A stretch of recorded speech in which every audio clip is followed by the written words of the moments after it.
me a friend request online, so I accepted it. I mean, it's not like I was going to say no.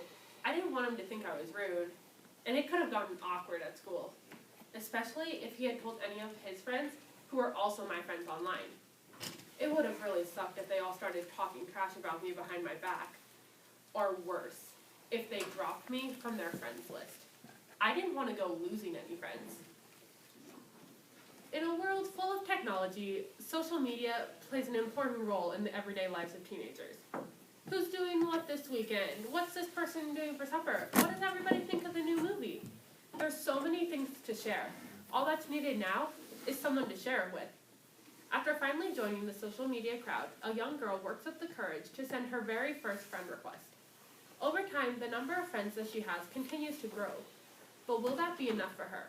368 Friends by Bradley Walton. There was this play we read in English class, which seemed kind of funny to me because it was actually a French play that had been translated into English. It was called No Exit by a guy named Jean-Paul Sartre. It was about these three people who had died and gone to hell. Only there was no fire or brimstone or anything like that. The characters were locked in a room together, and basically, they didn't like each other. They were all dependent on other people to affirm how they thought of themselves. Only they couldn't get that affirmation there. So that was their hell. At least, that's what the teacher explained to us. I had to take her word for it.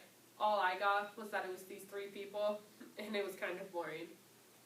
Still though, whenever I thought back on what the teacher had explained, it made me feel good about what I had. I had friends, and anytime I ever started to feel down about myself, I could just go and pull it up on the computer. I had 368 friends.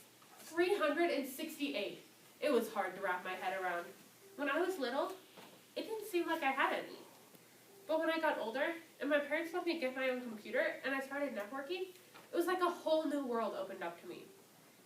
There was this boy named Steven, who I thought was sort of cute, and I really, liked him. But I could never work up the nerve to talk to Steven in person. I was scared I'd get tongue-tied, or make myself look like an idiot somehow. When I got my account set up online, and I started looking around to see who else was there, my stomach did a flip when I saw Steven's name. This was it. This was my chance to connect with him, with just the click of a button. It was the hardest time I had clicking a button in my entire life. It's like sticking my neck out on a chopping block to find out if the person standing next to me was holding an axe.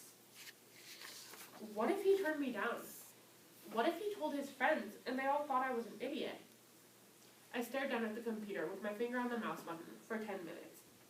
And finally, somehow, I did it. I sent the friend request. And then I sat there freaking out, wondering why I'd done it. But then, less than 10 minutes later, a message showed up on my computer screen. Steven had accepted my friend request. It was the greatest feeling in the entire world. He didn't hate me or think I was a loser. He wanted to be friends. And for the first time in my life, I felt like I actually mattered to other people my own age. And so, with a new boost to my confidence, I fired off another friend request to someone else from school. And less than an hour later, I had a second new friend. And I sent another and another, and they got accepted. After a couple days, I had people sending me friend requests. Lots of them. Some of them were people that I didn't even know, but they were friends of my other friends. And I felt really good about myself. That I wasn't like those characters in No Exit. That I wasn't a loser like them.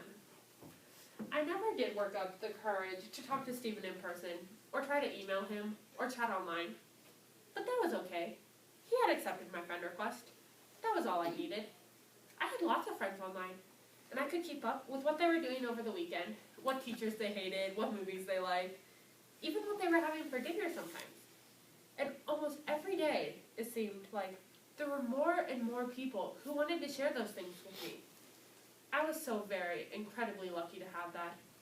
It was all I needed. It was all I needed for a really long time. I don't know exactly what it was that made me start to realize it, to feel like maybe things really weren't the way that they seemed.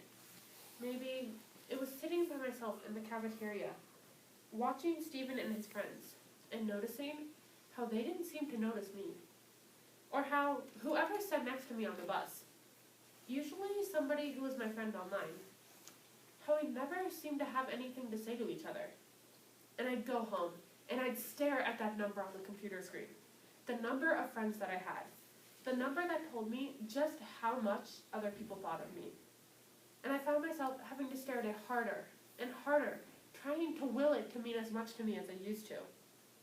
Trying to ignore the nagging doubt that maybe, outside of what I believed, it didn't actually mean anything. I had never really posted much in the way of status updates for myself. My life just didn't seem that interesting. When I did, it was about some movie I'd seen, or to cheer on the football team, or something like that. Nobody ever commented on my stuff. But then again, I guess I never really posted anything worth commenting on. Then, one night, I was feeling sort of down. And no matter how hard I stared at that number, it just wasn't making me feel any better. So I clicked on the tab to update my status, and I typed in that I was sad. That was all. No need to write a book. I just wanted my friends to know how I felt. To give somebody a chance to say something to make me feel better about myself. To prove that maybe the number really did mean something. I stared at the computer for 4 hours. Nobody responded. I finally went to bed, and I checked again as soon as I got up. Still, nothing. But I figured just saying I was sad was something that people probably didn't know how to respond to. I mean, what do you say to something like that? I guess you could ask why, or say cheer up, or that things have a way of working themselves out. But people are busy, and somebody just saying they're sad, what is that, really? And I thought, for sure, somebody would say something about it at school the next day. Except, nobody did. But no biggie. Things just fly under the radar sometimes. It happens. I tried not to let it get to me, but still, it kind of did. That night, I posted that I was depressed. No responses. Nothing the next day. Hadn't anyone noticed my post? Didn't anyone notice how I was acting at school? The way I was slouching, the way I avoided eye contact, how I barely touched my lunch? Didn't anyone care?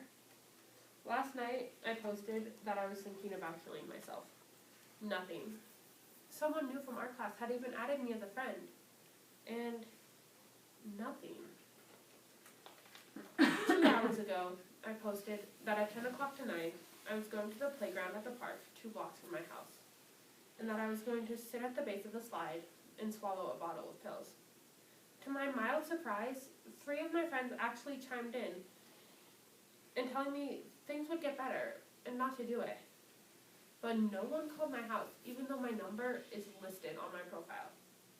No one's at the park now. It's 10:02, and I'm the only one here.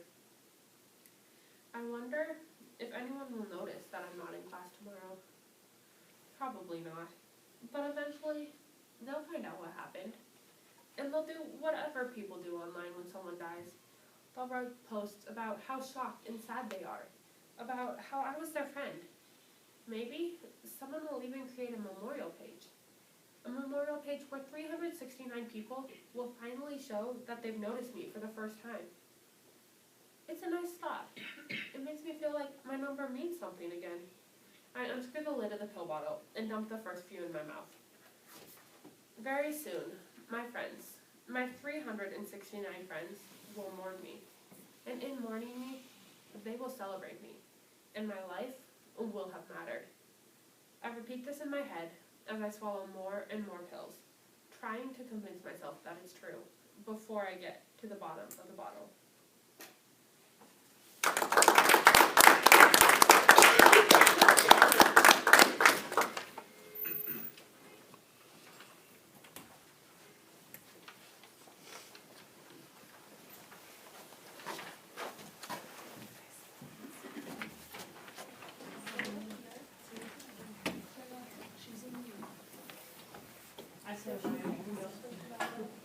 Yeah.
decision to make. Really, the decision is already made. I just have to say the words. I just have to let go and say the words, and they will do the rest. Just say the words. But I can't. They just won't come. Maybe if I could sing it to him, then it would be easier. Singing was Grace's passion. Her voice made people happy. It was a talent she can share and be proud of. A talent her family could be proud of, especially her little brother, Billy. Billy was always asking her to sing for him, and she never thought she'd miss that, him badgering her to sing the latest song she'd been working on. But now, she'd give anything to have him hear her sing just one last time. Grief Struck by J.J. Jones. I used to sing to my little brother. He would always say, "Grace, sing it to me again. Sing it to me again, please. I'll feel better if you just sing to me." That's the last thing I remember. You know, Billy asking me to sing and to ride with James and I over to my grandparents' house on Christmas morning. "Can I go with you? Huh? Come on, let me ride with you and James. I don't want to go with Mom and Dad. And besides, you promised to give me a ride in your new truck. I'll give you a ride later. Now go on and leave us alone. Mom!" His little face was fallen. 8 years of pride pushed aside as he offered to let me take first crack at the dirt bike he was hoping for on Christmas morning. "I'll let you go first. You can ride it as long as you want. All day if you want to. Just please let me ride with you and James. I don't want to go with Mom and Dad. And Mimi and Pop smell like old farts. And besides, you promised to sing me your new song. You want to hear a new song? Here's one for you. Billy is a moron, but E-I-E-I-O. His brain is smaller than a nut. E-I-E-I-O. Shut up, Grace. I'm going to tell Mom." "Go ahead, Peanut. She won't believe you. I'll tell her you were singing it. Some crap you picked up at that low-life school of yours, probably from Jimmy Pootanan, and she knows all about how you guys put the wieners in the boys' toilet, and Janitor Jackson had to fish them out. Who do you think she's going to believe? Weenie Boy or responsible Grace who just earned herself a brand new truck?" Billy hung his head and walked away as James told me I was an abusive big sister. But I didn't care. He was always such a pest. He was always such a pest. He was. James and I headed over to his grandparents' house. I never even told Mom and Dad goodbye. I remember the last thing I did as I backed out of the driveway. Billy looked back, some sort of last pitiful hope look on his face. Well, I shot my arm out the window and I shot him in the finger. His face sort of contorted in anger, and he gave me a little shove it sign with his arm. I had to laugh.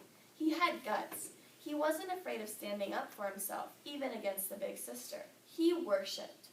Mom was always after me to set an example for him. "You know that child worships you, Grace. Now you treat him with some respect and you set the standard for him to follow. He'll do everything you do, Grace, so just remember, little eyes are always watching, you know." "Sorry, Mom. I let you down." How was I supposed to know what was going to happen that night? How does any of us know what's going to happen in the heartbeat of the next moment? One minute, you're joking around and singing about your brother having nuts for brains. The next minute, I didn't know, Mom. I just didn't know. James and I headed over to his family's house. James's family gathering was huge, so by the time we sampled every aunt's Christmas dish and his mom's perfect fudge, we were running a little late. I better call Mimi and Pops. Tell them we'll be along in a bit. The phone rang and rang. I cursed their old-fashioned ways to myself as I slammed down the receiver. Geez, where are they? Probably had to stop at the store for some milk or something stupid like that. Or they were out in the garage admiring Pops' new riding lawnmower for the 5th time. The old man thought he was the first to ever own one, the Neil Armstrong of lawns in his geriatric neighborhood. Geez, old people get such a buzz out of the dumbest things. James was handing me my coat. We hugged his 1,000 relatives, even the ones who smelled of too much cheap perfume. There were Christmas presents from nieces and nephews, and the old men hovered out on the front porch, sipping a flask full of Jim Beam from hand to mouth without letting the women folks see. We backed out in my shiny new truck to where we would catch up to my family. But when we got there, no one was home. Maybe they've had car trouble. Let's backtrack to my house to see if we can find them. It never occurred to me that something could be wrong. Not even when I saw the police lights still surrounding the wreckage. That could not be my family's car, twisted and gnarled on the exit ramp. It was just a double-cab truck that looked exactly like my dad's. Even when we pulled over, I still thought it was some huge coincidence. That could not be my family's car, twisted and gnarled on the exit ramp. It was just a double-cab truck that looked exactly like my dad's. I can still hear the ambulances screaming their way to the hospital in the distance as the wrecking crew tried to pry a cherry red sports car out of the windshield cavity in the overturned truck.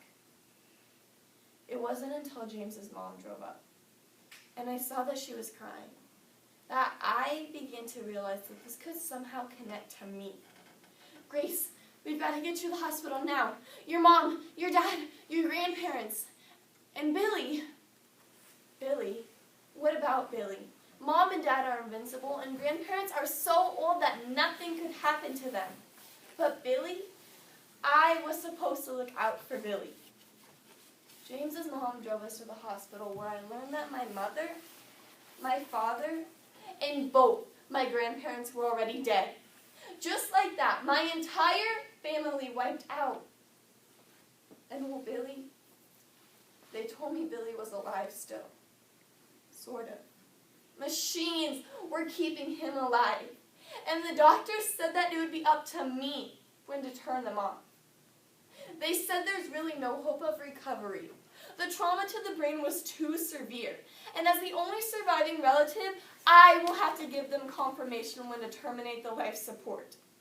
They're kidding. I gotta decide when to end my kid brother's life. I'm not even 18. I shouldn't have to do this. I can't do this, my gosh.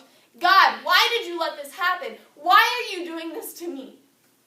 I was down at the funeral home picking out coffins, for crying out loud. I'd never even been to a funeral, and now I'm planning 4, 5, counting Billy's. The minister was here, and all he did was say that it was God's will. Well, was it? Was it your will that someone got tanked up on the freeway and flew off the overpass, perfectly timed, to wipe out my entire family? Billy, I know I gotta let you go, but I don't wanna. If I would have taken you with me, we'd be together right now, going through this together. But I'm here now, buddy. Will you feel better if I sing to you? Will that help? Keep holding on. You'll make it. Here's my hand. So take it. Look for me. Reaching out to show. As sure as rivers flow, I'll never let you go.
20 years after her sexual assault at a college party, Liz Quintero received an apology letter from her attacker. After emailing him several times, she began to feel unsafe again and reached out to the local police. Quintero described to them how at the time the Charlottesville police department could not be called according to her dean because the fraternity fell under the university jurisdiction. The police department described how the university had always been under the jurisdiction of the police, and they had always been able to help. Quintero was astonished at this fact and agreed to start pressing charges. Quintero's story shows a very specific example of a university ignoring a very important problem, making her feel helpless.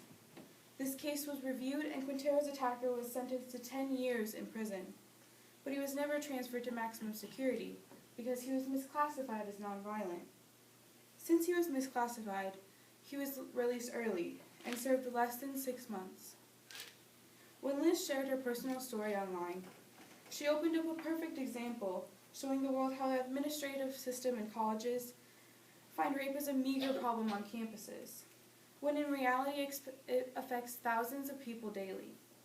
43% of college women and 28% of college men have reported experiencing violent and abusive behaviors, including physical, sexual, technological, verbal, and controlling abuse from someone they were in a dating relationship with. The numerical studies are proving these incidents are happening, but the criminal statistics at campuses are not. Today I'm going to go over the staggering statistics of rape, the effects rape has on the victim, and the consequences of committing rape at the collegiate level. We'll start off by taking a look at the statistics.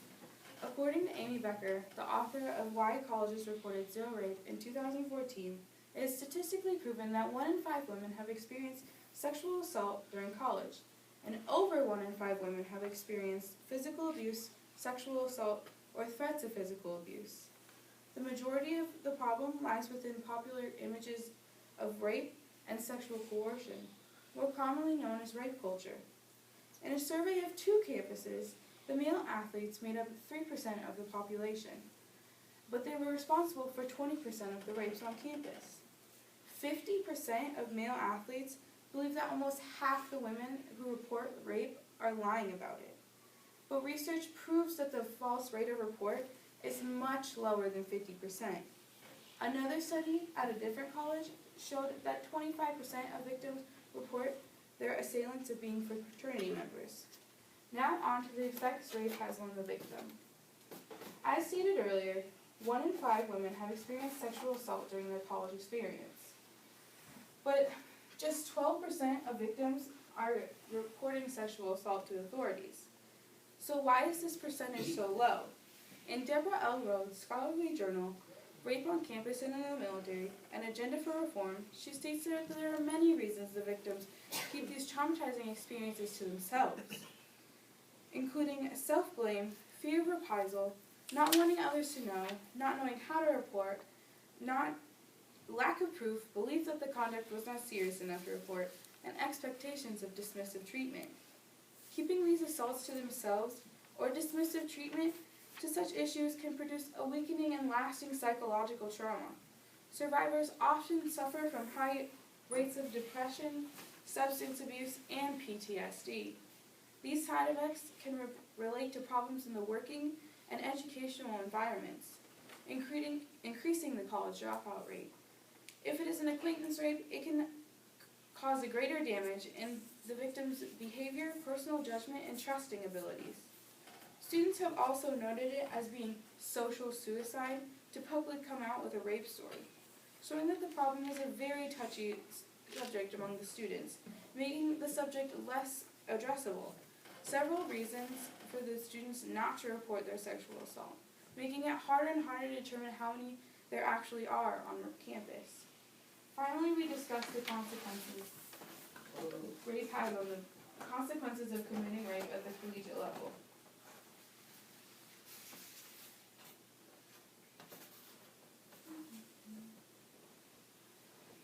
Studies are showing that the students, convicted or not, rarely suffer the consequences.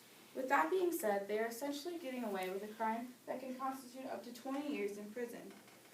The U.S. Justice Department stated out of 240 alleged cases from 10 different universities over 5 years, only 4 cases led to expulsion, showing that the rape and sexual assault are being treated as insignificant issues on college campuses.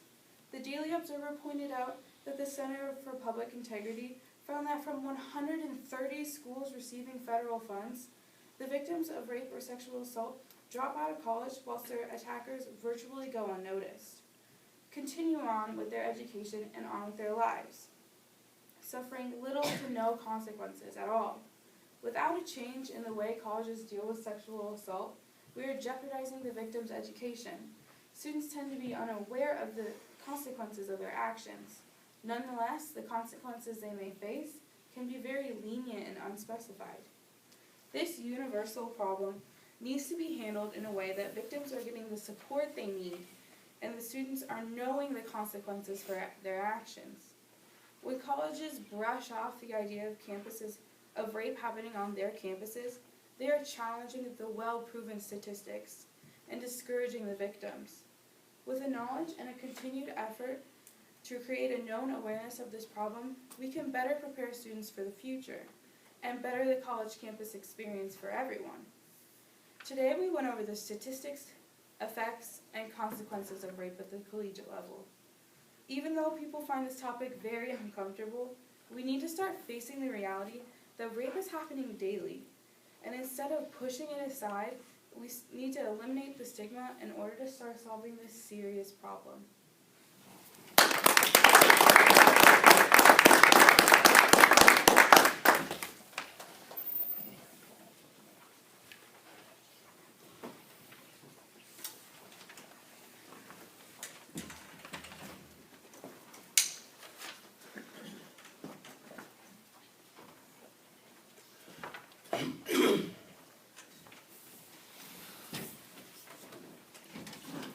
I do poetry.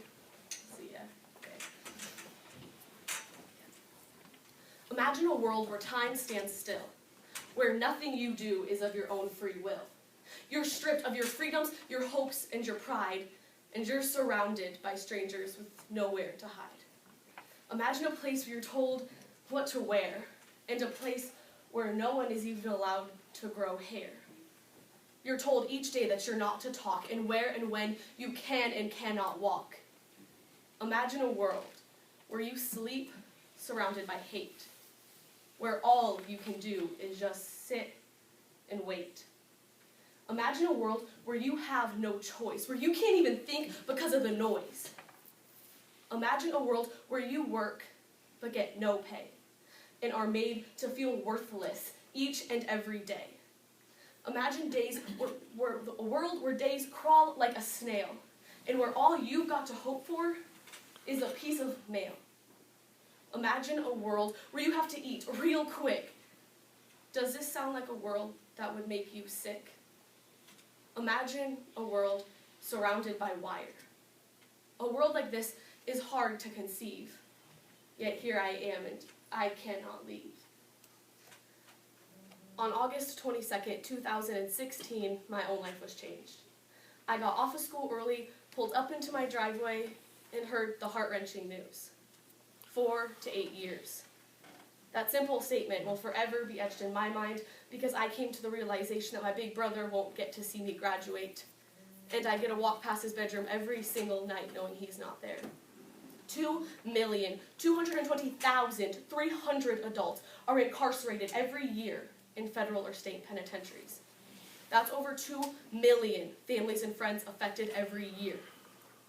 In my first poem, Imagine, by a California prisoner, we get a brief glimpse into the emotional aspects involved with prison. And in the rest of my program, comprised of a poem Not Open for Opinion by G. Alvarado, Knock Knock by Daniel Beebe, I Miss by Selena Hayes, and Resurrection by Louis B., we see the many different ways prison affects people with varying perspectives. As a boy, I shared a game with my father. Played it every morning till I was 3. He would knock knock on my door and I'd pretend to be asleep till he got right up next to my bed. Then I would jump into his arms. "Good morning, Papa." And my papa, he would always tell me he loved me.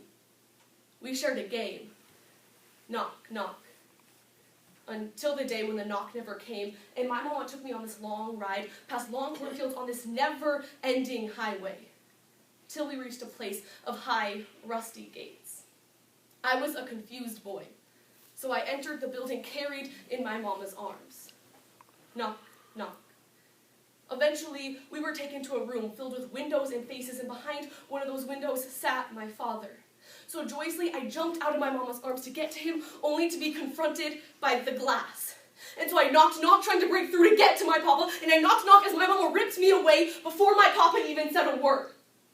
And for years, he's never said a word. And so 25 years later, I write these words for the little boy in me who still awaits his papa's knock. "Papa, come home, 'cause I miss you. I miss you waking me up in the morning and telling me you love me. Papa, come home, because there are things I still don't know how to do yet, and I thought maybe you could teach me. Like how to shave, how to dribble a ball, how to talk to a lady, how to walk like a man. Papa, come home, because I decided a while back I wanted to be just like you. But I'm forgetting who you are." And so 25 years later, a little boy cries. And so I try to write these words to heal. I tried to heal myself. I tried to father myself. And I dream of a father who said the words my father did not. Please don't pretend to care. Can't give up, I hear. Be strong and patient. It all sounds so good. But what do they know? Let them spend one day in my life. Let them eat the food I have to eat, the bed I have to sleep on, the lockdowns, the many faceless faces, looking at empty dreams, the false hope, the close environment I live in. See how they like all those eyes on them. And where on this piece of land of nothing goes unnoticed. And what about the never ending? Waiting and waiting and waiting and waiting and waiting for that moment that's so desired, but will never come. So, what do you think now? How does it all sound to you? Do you have a solution? No? I didn't think so. And yes, I am a convict, an inmate, maybe the worst of humanity. But what makes you so great to cast judgment or to coffer false hopes? How much time is enough? 2, maybe 3 lives, maybe eternity. But don't kid yourself. I am but a mere human, and unlike you, I won't be around forever. So let it be, or let me be. I miss you. I miss the loud music coming from your room, and I miss the warmth of knowing you're just a call away. I miss the way we fought, and I miss getting kicked out of your room. I miss your big bright smile, and I miss seeing you here and there. I miss making you breakfast, lunch, and dinner, and I miss hearing you come in at night. I miss the way you smell. I miss your presence. I miss your laugh. I miss my brother. I miss my friend. I miss you. I once walked streets as dark as my soul once was. My personality was bleak, and I pushed away all I loved. Turned to myself when I was in need of answers, thinking that I could only help because even within my family, there were strangers. And how did I get to this point? I tried to rationalize by blaming it on the times that we were without furniture, or that my absent father made me cry, or those times that the intruders tried to beat on my brothers. But when that intruder became me, my heart only turned colder. I was pretty good at rationalizing, waving the blame onto somebody else, because the weight on my shoulders already was that. I've been through the worst, aside from hell. I thought the only way to escape being the prey was to become the predator. So I went out to get my revenge on the unsuspecting world.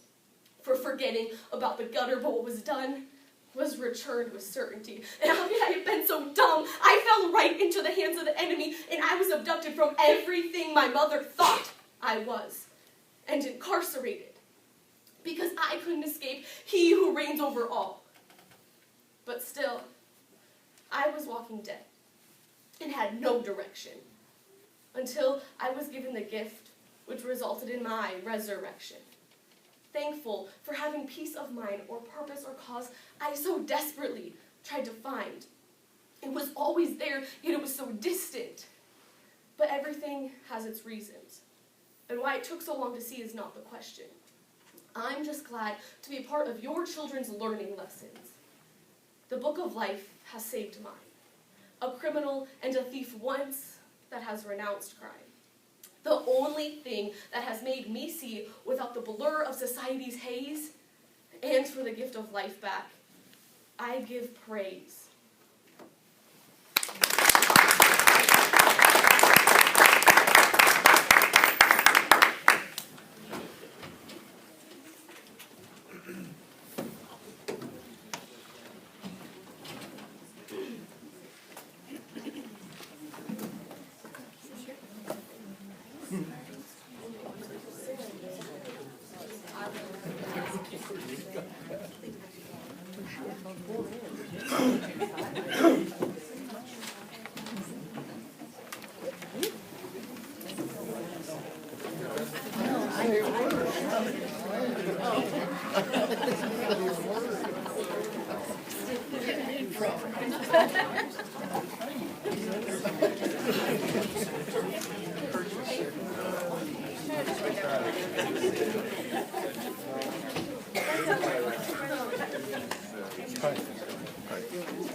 No. Okay, literally just Bambi won't be different.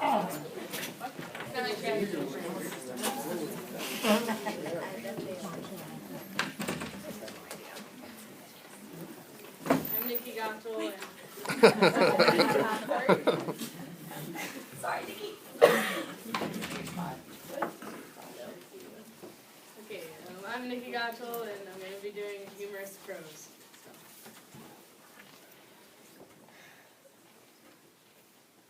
Does this look important to you? Does this look like something I should care about?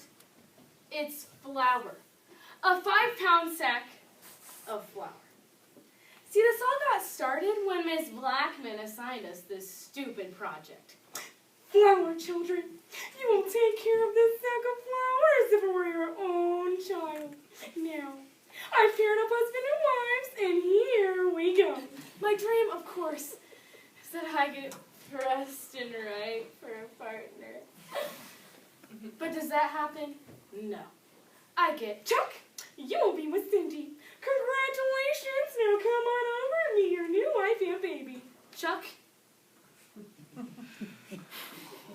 Darkness is the only color in the rainbow. Shit. A person who proves that evolution is not a one-way street. This is stupid. Now, Chuck, you and Cindy are responsible for the care of this little bundle. I hope that in time you will both eventually learn to love it. All parents know that raising a child is a thankless job. There's no how-to guide to ensure that the little bundle of joy will become something great. Especially if that little bundle of joy is a sack of flour, and its only real chance for greatness is a dang good batch of brownies. In The 5-Pound Sack by James Rayfield, we follow the journey of Cindy Fisher, a stressed-out high school student who just wants the best for her child. Sack. Will the pressure be too much? Find out in The 5-Pound Sack by James Rayfield. I am not going to do that. Great, Chuck. Thanks for the support. I am not the fathering type. But think about what this little guy could become. He could become a birthday cake, a batch of peanut butter cookies. He could even become brownies. Brownies. Brownies? Chuck like brownies? Yum yum, tastes good. Brownies? Yeah, brownies. How about this? If you help me out with this project, then I'll make you a great big batch of homemade brownies. Deal? Deal. That began a marriage that from the start did not look too promising. And pretty soon, I was proven right. You still carrying that? Just for 2 more weeks. Well, how's it going? It's a pain in the neck. I have to lug it all over the place. I thought what's his name was supposed to be sharing the experience. He's hardly done anything. Where's yours? Does the father have it for the afternoon? Fair chance. I got hooked up with Weasel Watkins, and he said he'd rather eat dog food than carry the thing around. And I'm pretty sure he's eaten dog food before. So where is it? In my locker. In your locker? Lynn, that's awful. What? I think of it as a very secure daycare center. But we're supposed to take care of them. Geez, Cindy, it's just a stupid family livings course. But, you know, it's kind of sweet. If you made a cake out of it, then it would be sweet. But right now, it's ground wheat. I gave it a name. Cindy, you're crazy. This is not something you give a name to. Turner. I call him Turner after his grandfather. Well, better wake him up. Here comes what's his name.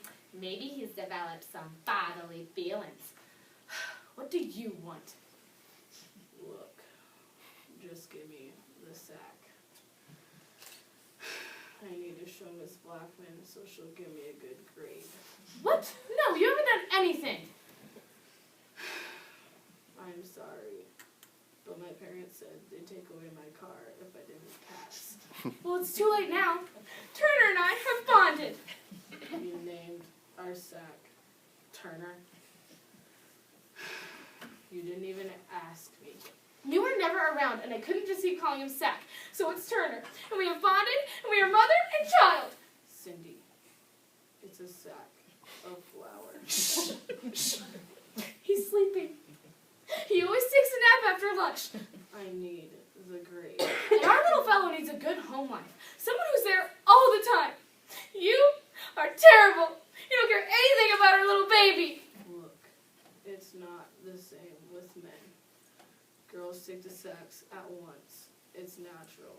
Comes from all the time they spend cooking brownies and stuff in the kitchen. But you love brownies. Yeah. Everyone loves brownies. Once they're out of the oven. But the dry ingredients do not arouse great passion. Well, you know what? I'm done. You sicken me. Come on, Cindy. Don't be like that.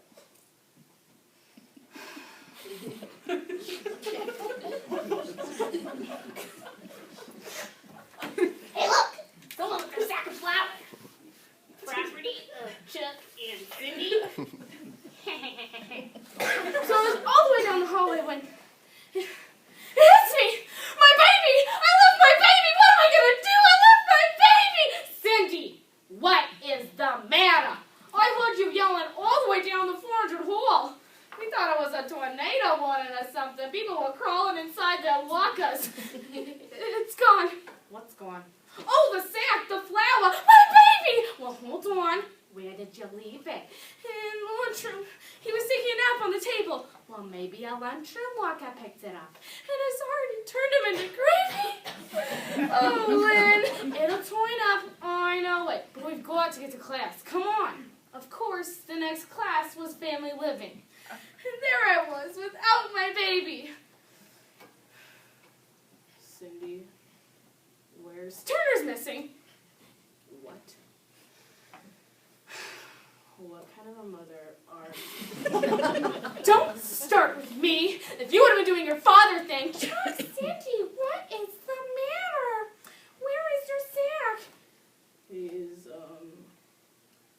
visiting his grandparents in Pillsbury, Ohio. Yeah. He's not visiting his grandparents. He's missing, Miss Blackman. Turner's missing. Oh, you poor thing. Well, if this were a real what she's doing. Crying and being hysterical. The police. I'd go to the police. Now that's good. Most missing babies are stolen by a parent when couples are separated. The two of you haven't been having any problems, have you? Nothing but problems. Cindy, this was on your walker. Oh, hi, Miss Blackman. If you ever want to see that little sack of yours again, you're going to have to cough up some dough. And a large, unmarked box of Twinkies and the answers to last night's algebra homework to the bench up by the bus ramp. Tell anyone, and the sack is history. Now I'm going to let this be your very special project, and how you handle it will figure into your final grade. How are we going to get a box of Twinkies? I know a guy. You get the algebra, I'll get the Twinkies. After we got the answer, we rushed out to the bus ramp and started looking around. And there he was. Weasel Watkins! Where's the payoff? We've got it. Show him, Chuck. Here. Victory! Here's your stupid flower, baby. I ought to deck you, Weasel. Since when did you become the protective father? I thought you were the one who wouldn't be caught dead changing diapers on a sack of flour. He's more than just a sack of flour. You have your own little brownies to be that are just locked away in some locker in the school. Your sack is never going to reach its full potential. With the proper care and nurturing, these sacks could become biscuits, turnovers, even bagels. Bagels? Bagels! Where's my sack? I've got to go help him make something of himself. Well, we got our little baby back and we sent a new father off to go make something of his son. It could be a daughter, you know. Yeah, it could be. We never really discussed that together. There's a lot of things we never discussed. That's part of the reason why we had so much trouble over this thing. Turner. Right. Turner. I guess it's not too bad of a name. Well, do you want to take him now?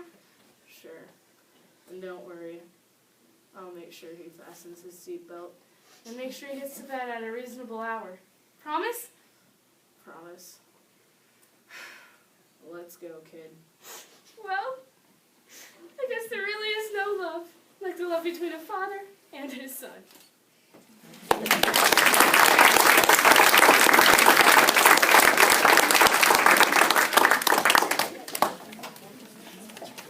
Great job, Nikki. I'm so proud.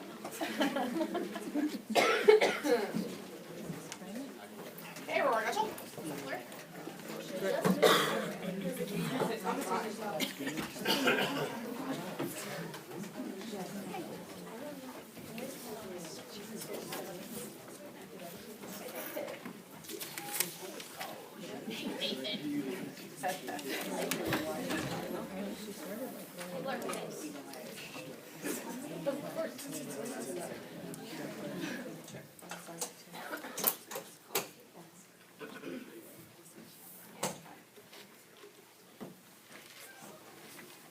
I do persuasive. Rosa Parks, one of the most prominent advocates of social equality, once said, "People always say that I didn't give up my seat because I was tired. But that isn't true. No, the only tired I was tired of giving in. So often in today's society, we find people of different backgrounds worn out, exhausted, and unhappy with how society has been treating them. Discrimination is still very much an issue today, as it was when Rosa Parks decided to stand her ground. The ethnic and racial identity of millions of mixed-race people continue to go unacknowledged by means of the ethnic checkboxes printed on documents. I believe if we remove these checkboxes from documents, it will help counteract discrimination and help others feel like they belong in our America. I will first explain why these checkboxes are still in use today. Next, I will discuss how these checkboxes lead to discrimination. And finally, I will talk about how these checkboxes create inaccurate representations of ethnic identification in America, whether it is intentional or not. When I went to get my driver's license, I had to fill out a form. It had some basic questions like my name and my height and weight. As I progressed through the paper, the questions got a bit more difficult. Questions like, social security number and if I wanted to be an organ donor. Then I came across the question that says to choose which race I identify with. I really didn't know what to pick. See, my mother is part Caucasian, part Native American, but my biological father is part African American, part Native American. So what do I choose? There isn't a box that says Native Caucasian African. That isn't very common. But does that mean that I don't deserve to be recognized because I'm uncommon? Because I am unique, I cannot be described by one box. So I have to choose which part of my identity I want to represent myself, and which part isn't as pertinent, even if they are equal to me. The first problem is we gotta figure out why these checkboxes are still used today.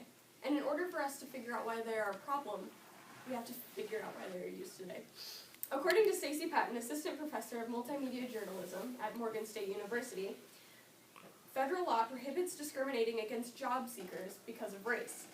Legally, employers cannot discriminate against potential employees, so they use the ethnic checkbox to help counteract workplace discrimination. The Equal Employment Opportunity Commission was established in 1965.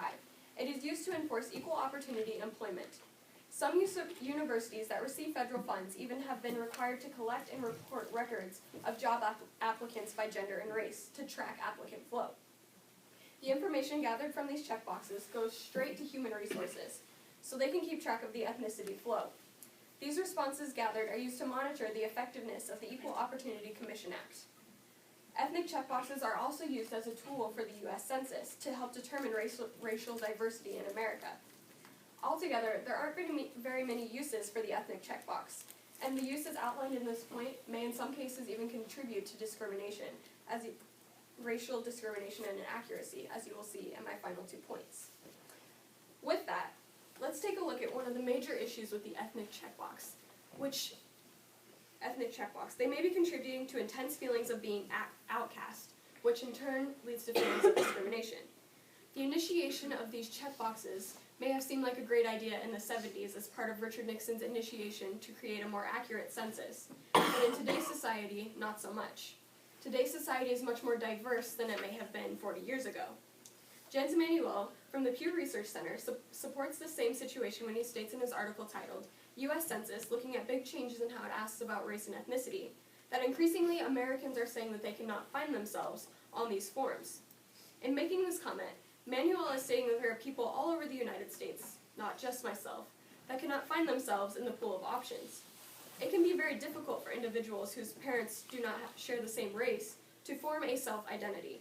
Some mixed-race individuals have to basically choose sides. Which part of their individualism do they want to give up? What part of them isn't as important as the other? All questions that are divisive, and all questions that make someone feel like only one part of them is important enough to be recognized. Race should not determine the opportunities that someone is presented with. In his article titled On Checkbox Diversity, Philip Lee states, the evaluation needs to consider how each individual applicant would add diversity perspectives to the class, not how their race would add diversity. If the checkboxes are removed, then employers and college boards can look at people based on their personal skill and what they can offer the class and workplace. A variety of ethnicities doesn't very well guarantee a variety of perspectives. The final problem with the ethnic checkbox is that the system is very inaccurate. As I stated previously, the government does use the ethnic checkbox as a tool for the U.S. Census. However, it creates inaccurate representations of ethnic identification in America. Immigrants from the Caribbean may check black or white as the closest available option, or they may skip the question altogether because that's not how they view themselves. This is showing us that there are people who just check one box because that's the closest they can get. They have no box for them, so they are being forced to choose the closest available option to who they truly are. In her article, Abby Eisenhower states in her article titled, Which Box Should I Check?, in a 2014 issue of Health Services Research Journal, that black as an ethnicity question does not allow for an ethnic identity specification that makes this distinction clear. Basically, Eisenhower is saying that black or white as ethnicity questions can be taken many different ways. For instance, Polish could be considered white, or Rwandan could be considered black, but there are no specifics, so it is subjective. De Verachon states in her article titled, Census Considers New Approach to Asking About Race, by not using the term at all, that 6.2% of census respondents in 2010, the majority of who were mixed race, selected other. While 6.2 doesn't seem like much, it accounts for over 19 million individuals out of the roughly 300 million people in the country at the time of the 2010 census. If 6.2% of the population in 2010 selected other, that's over 19 million people that cannot accurately identify themselves. If these checkboxes are to remain in place, they need to be reevaluated. They need to meet the needs of an ever-growing and an ever-changing society. If there must be some kind of count as to which ethnicities are prominent or are among us, then it should be fair and it should be all-inclusive. If the whole point of these checkboxes is to gather intel on which ethnicities are prominent in the United States, then wouldn't it be beneficial for it to be accurate? There is no way there can be a concise depiction of ethnicity around the United States when there are people who select other or just select the closest option. Clearly, the ethnic checkbox causes more controversy than it's worth. The ethnic checkbox needs to be either removed or modified, doing so hindering exclusion and inaccuracy.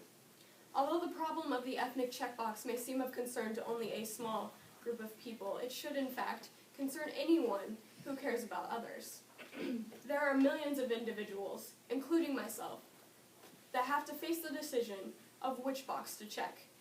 People have to rethink themselves. What part of themselves can they let go of just to answer what should be a simple question, but a question that weighs heavily on the opportunities that one is presented with? I first talked about why these checkboxes are still used today. Then I talked about how these checkboxes lead to discrimination. And finally, we talked about how these checkboxes create inaccurate representations of ethnic identity in America. Martin Luther King Jr. once said, "I have a dream that my 4 children will one day live in a nation where they will not be judged by the color of their skin, but rather the content of their character." Let's make that day today by eliminating the ethnic checkbox.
All right, bring him in. Okay, people, come on in. You can get over here. All right, stop there. First off, thank you for coming out today. And for those of you that don't know me, my name is Mr. Torrance. Yes? Can I go to the bathroom? Just hold on. My mom needs to pick me up in a half an hour, so I need to go first. Okay, just... Quiet, Thank you. I know that I'm new here, but I would like to talk a little bit about this theater program.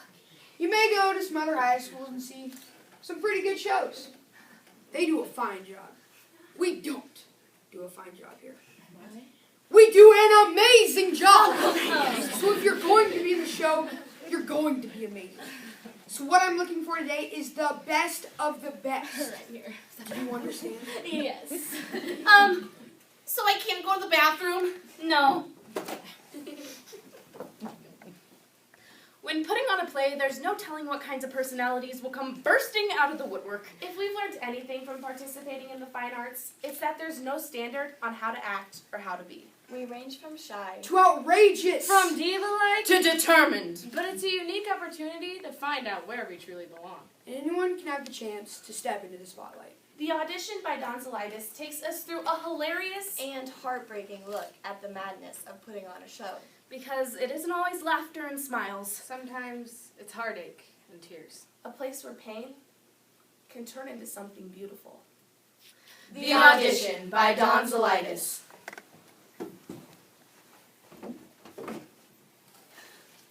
This is Carmen. She is our stage manager. It goes from God to me, to Carmen, to you. You will listen to her as if she were me. If you are going to be late, you will talk to her. If you have a problem with scheduling, you will call her later. This is the first audition. Only the best will be in the show. You have 3 minutes to prepare yourselves. Me, me, me, me.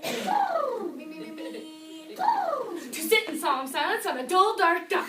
To sit in solemn silence on a dull dark duck. To sit in solemn silence on a dull dark duck. Gun, gun, gun. Gun, gun, gun. Breathe in, breathe out, breathe in, breathe out. I just want to be an extra. 1 line, maybe. I can do a French accent. Do you need anything with a French accent? I need to get something, anything. Oh, I can burp on command. I need it. I'll be great. I'll be wonderful. I'll be the best thing you've ever seen. Please, please, please. Whew. Can I go to the bathroom now? Who's first? Hi, I'm Yuma. And I just got to dance. Kick it. When I say kick it, that's your cue to start the music, okay? Okay, yeah, sure. And I just got to dance. Kick it. Hold on 1 second. Did you not understand me that when I say kick it, that was your cue to start the music? But you didn't bring any music. You think that's gonna stop me? I am determined to get this role. I do not care if I didn't bring any music. When I say kick it, you play it! But there's no... Don't give me problems, give me solutions! I could maybe hum something. Could you do more of a beatbox kind of thing? Yeah, there. I'm not feeling you. I'm really not feeling you. But it's gonna have to work. And I just gotta dance, kick it. Now I'm over here, and now I'm over there. You can't stop me. And stop! I don't know that that's really the style of dance. Okay, I can do anything. Watch this ballet. Check it. Bum bum bum bum Graceful. bum You can bum do this. bum Believe in bum yourself. bum Beautiful. Show them what you've got. Ba-dum-bum. And stop. How about that? How about that, son? That's how I roll in the ballet. Wait, you want tango? I'm leading. Just go with me and give me a beat. Boom. Believe in yourself. All about rose and tears. And stop. Callbacks will be posted tonight. That's what I'm talking about. Next. My Life by Elizabeth. You'd better hurry up. I'm fine. You're wearing that hat? No, I'm changing in the car on the way there. You need to make a good impression. Holes in your jeans scream community college. I am who I am. Well, that's not good enough. Growing up, that's all I ever heard. Sit up straight. Smile. I was supposed to be. Perfect. I was going to be. Perfect. I was in every activity she could find. Swimming, piano, ballet, soccer, tuba, Junior French Honor Society. Hurry up, we're going to be late. I didn't even speak French, and I was in the Junior French Honor Society. We can fit Girl Scouts in after karate tonight. And what did I want to do? If you didn't have me, you'd sit and do nothing all day. That's exactly what I do.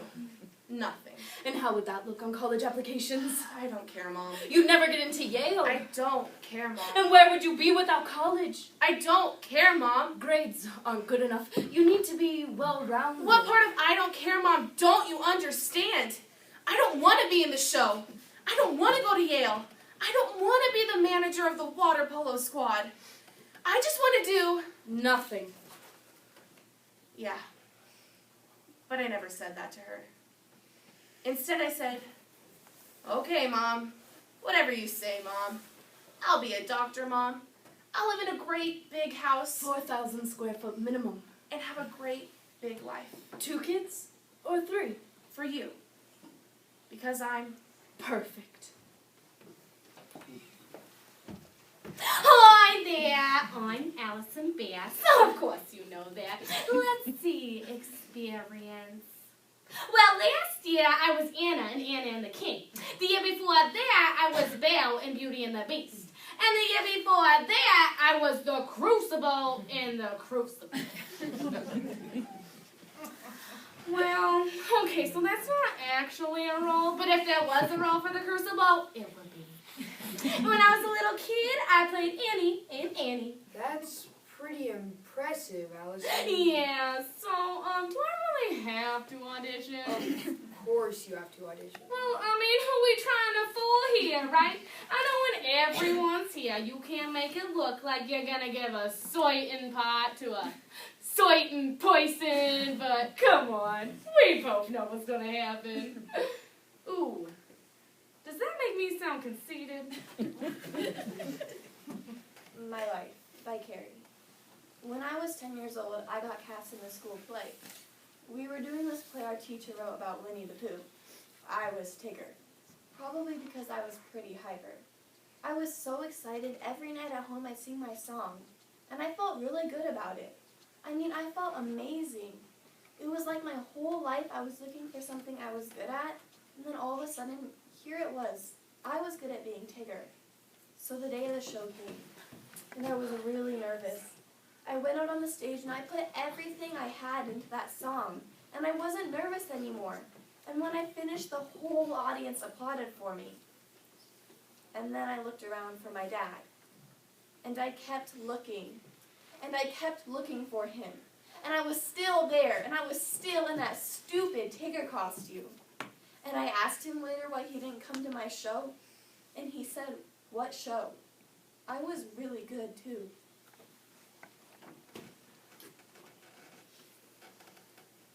Excuse me.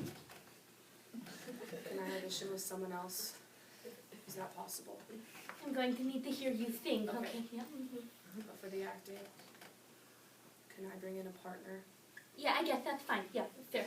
Can my partner be Tommy? Yeah, that's fine, sure. Okay, yeah. Is it okay if we do a scene that I wrote? That is absolutely, yeah, that's fine. Yeah, yeah. Okay. One more thing. Tommy doesn't know he's doing a duet. I thought my audition time wasn't for another 15 minutes. Hey. What's up? I'm auditioning for the show. I know. Me too. Isn't that awesome? Sure. Here's the script. Is this even in the play? I overheard them talking earlier. They're thinking about adding it. And they said they want passion. Passion? Passion. Okay. Ready? Kiss me then, you sad, wonderful fool! Okay, that's enough, thank you. Okay, so this is Soleil. It's Soleil. Why is it spelled Soleil then? It's French. It means the sun. You're weird. So I've been told. Have you seen that girl? What a freak. Who wears that? Does she do that to her clothes herself? She's just sitting there reading a book. What's wrong with I her? heard she's on drugs. You think you're special? Why do you look like that? Why do you think like that? No one likes you. You're nothing. Nothing. Nothing. You're a shadow. You're a You're nightmare. the thing we left behind. Freak. You're a depressed little doll in the corner. I'm not like you. Of course you're not. I'm not like you. You wish you were. No, I don't. Yes, you do. I wish I was like you. That's all we wanted to hear. I've never been like other girls. like the skinny, pretty girls who have friends and go to the mall. No one liked me. There was no one I could talk to. There was a boy who sat behind me on the bus and would whisper, Hey there, garbage can. I was a garbage can. And they'd throw garbage at me. And I'd go home and I'd cry for myself and for my mom who died when I was 6 and my dad who left me alone. All alone. Freak! Why are you here? Why don't you just die? Just But die! I am here and I didn't give up. And I don't care what they think anymore or say anymore. And I don't want to be like them anymore. And if someone were to ask me if I'd trade my life to be average, to get love notes from boys, to hang out with friends at the mall, you know what I'd say? I'd say, yes. Excuse me. Is Mr. Torrance here? Where is he? Is Mr. Torrance here? Here. I'm right here. What is the meaning of this? I'm not sure what you mean. I'm Allison's mother. Oh, it's nice to meet you. And I realize that you're new this year and you're trying to change things. Well, Allison didn't really even give me Can I a- finish?